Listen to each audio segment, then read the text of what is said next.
2020 100 வாங்கின பொருள் 2026 ஏன் 150 ஆகிடுச்சு? இல்லை நம்ம பணத்தோட வேல்யூ தான் குறைஞ்சிடுச்சா? ஸோ இப்போ இதுக்கு காரணம் என்னன்னு பார்த்தீங்கன்னா இன்ஃப்ளேஷன், அதாவது பணவீக்கம். இந்த இன்ஃப்ளேஷன் என்னன்னு பார்த்தீங்கன்னா ஒரு பொருளோ இல்லை சேவையோட விலையோ தொடர்ந்து அதிகரிச்சுட்டு வர்றதுன்னு பார்த்தீங்கன்னா இன்ஃப்ளேஷன். இதனால என்ன ஆகுதுன்னு பார்த்தீங்கன்னா இப்போ 2020 50 சிக்கன் ரைஸ் வந்து சாப்பிட்டீங்கன்னா இப்போ 2026 100 ஆகிடுச்சு. அப்படி இல்லைன்னா அதே 50 சிக்கன் ரைஸ் கொடுத்தாங்கன்னா அதோட குவான்டிட்டியை வந்து இப்போ குறைச்சிட்டு இருப்பாங்க.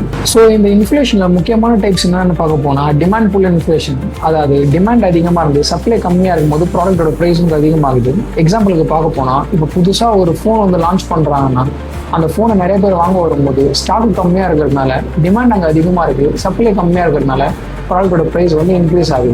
செகண்ட் வந்து பார்த்தீங்கன்னா காஸ்ட் புஷ் இன்ஃப்ளேஷன், அதாவது ஒரு பொருளை தயாரிக்கிறதுக்கான செலவு அதிகமாகும் போது அதோட விலையும் அதிகமாகுது. எக்ஸாம்பிளுக்கு பார்க்க முடியும் இப்போ க்ரூட் ஆயிலோட ப்ரைஸ் வந்து இன்க்ரீஸ் ஆகுறதுனால அதோட டிரான்ஸ்போர்ட்டேஷன் ஃபீஸ் இன்க்ரீஸ் ஆகுது, ப்ரொடக்ஷன் காஸ்ட் இன்க்ரீஸ் ஆகுது. இதனாலையும் ப்ராடக்டோட ப்ரைஸ் வந்து இன்க்ரீஸ் ஆகும். இதுதான் வந்து காஸ்ட் புஷ் இன்ஃப்ளேஷன். தேர்டு வந்து பார்த்தீங்கன்னா பில்டிங் இன்ஃப்ளேஷன், அதாவது ஒரு கம்பெனியில் வேலை செய்கிற ஒர்க்கர்ஸ்லாம் அவங்களுக்கு அதிகமான சம்பளம் வேணும்னு கேட்குறப்ப ப்ரொடக்ஷன் காஸ்ட் இன்க்ரீஸ் ஆகுது. ப்ரொடக்ஷன் காஸ்ட் இன்க்ரீஸ் ஆகுறதுனால ப்ராடக்ட் ப்ரைஸ் இன்க்ரீஸ் ஆகுது. அப்படி ப்ராடக்ட் ப்ரைஸ் இன்க்ரீஸ் ஆகுறதுனால ஒர்க்கர்ஸ் திரும்பவும் சம்பளம் அதிகமாக கேட்டாங்கன்னா இதே சைக்கிள் வந்து ரிப்பீட் ஆகும். இதை வந்து பில்டிங் இன்ஃப்ளேஷன் சொல்கிறோம். இப்போ ஒரு ரியல் லைஃப் எக்ஸாம்பிள்னு பார்த்தீங்கன்னா 2015 நம்ம 50 முடிவெட்டிருப்போம், 2020 அது 100 ஆயிருக்கும், 2025 அது 150 ஆயிருக்கும். ஸோ இந்த மாதிரி நம்ம முடிவெட்ட வேண்டிய தேவை இருக்கிறதுனால இந்த லைஃப் ஸ்டைலை மெயின்டைன் பண்ண நமக்கு அதிகமான பணம் தேவைப்படும்.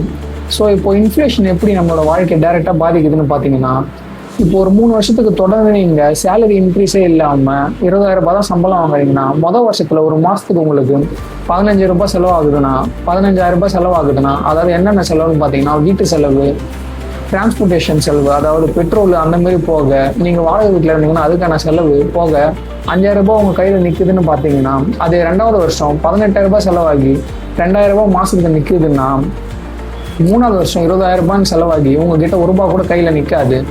ஸோ இந்த மாதிரி இன்ஃப்ளேஷன் அதிகமாகுது, உங்கள் பணத்தோட மதிப்பு வந்து குறையலாம். ஸோ நம்மளோட தினசரி தேவைகள், அதாவது அதோட விலைவாசிகள்லாம் உயரும் போது பணத்தோட மதிப்பும் குறைய ஆரம்பிக்குது இந்த இன்ஃப்ளேஷன்னால. ஸோ இப்போ நம்ம சேவ் பண்ணும்போது ஒரு லாங் டேர்மில் இந்த பணத்தோட மதிப்பு வந்து குறையலாம். ஸோ இந்த இன்ஃப்ளேஷன் வந்து கவர்மெண்ட் வந்து எப்படி கண்ட்ரோல் பண்ணுறாங்கன்னு பார்த்தீங்கன்னா அங்கே தான் RBI வந்து உள்ளே வராங்க. இவங்க மோனட்டரி பாலிசி மூலயமா டிமாண்டை வந்து கண்ட்ரோல் பண்ணுறாங்க. இப்போ இன்ஃப்ளேஷன் வந்து நம்ம கற்றுக்க வேண்டிய முக்கியமான பாடம் என்னன்னு பார்த்தீங்கன்னா இன்ஃப்ளேஷன் வந்து விலைவாசி உயர்வு மட்டும் கிடையாது, அது நம்மளோட பணத்தோட மதிப்பையும் வந்து குறைக்குது. ஸோ இப்போ நம்ம ஒரு லாங் டேர்மில் சேவ் பண்ணும்போது நமக்கு ஒரு ப்ராப்பரான ஃபினான்ஷியல் பிளானிங் தேவை, அதாவது இந்த இன்ஃப்ளேஷனை பீட் பண்ணுற மாதிரி. ஏன்னு பார்த்தீங்கன்னா இன்னைக்கு உங்கள் கையில் இருக்கிற ₹1,00,000 5 வருஷம் கழிச்சோ இல்லை 10 வருஷம் கழிச்சோ ₹1,00,000 இருக்குமா? இதுதான் நம்ம இன்ஃப்ளேஷன் வந்து கற்றுக்க வேண்டிய பாடமே. ஸோ இந்த வீடியோ உங்களுக்கு பிடிச்சிருந்ததுன்னா லைக் பண்ணுங்கள், இன்ஃப்ளேஷனை பற்றி தெரியாத ஃப்ரெண்ட்ஸ் அண்ட் ஃபேமிலிக்கு ஷேர் பண்ணுங்கள், மறக்காமல் நம்ம சேனலை சப்ஸ்கிரைப் பண்ணுங்கள்.